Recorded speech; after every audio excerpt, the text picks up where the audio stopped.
Smoke and flames, hundreds of first responders here at the scene of what looks like a real plane crash, treating every second like it counts because one day it could.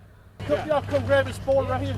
Empty land south of Greensboro in Hale County transforming into the site of a mass casualty event. Fires, a plane crash, cars hit by debris, victims stranded in a lake. More than 70 agencies in 26 different counties working together. It's very important for all of our counties to train together, so if there is a real mass casualty incident, we all know each other and we can all work together. Staff from local hospitals stationed at the command center treating around 100 victims.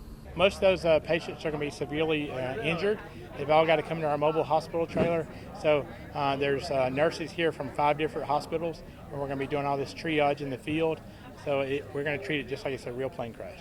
Those victims, volunteers, staged across the scene. Responders were sent out to rescue and recover them all. If we have a big tornado here with injuries, then I want to know who's coming, and I want to have their contacts. They do these tests every year, normally practicing tornado response. About once every decade, they do a big casualty event like this one.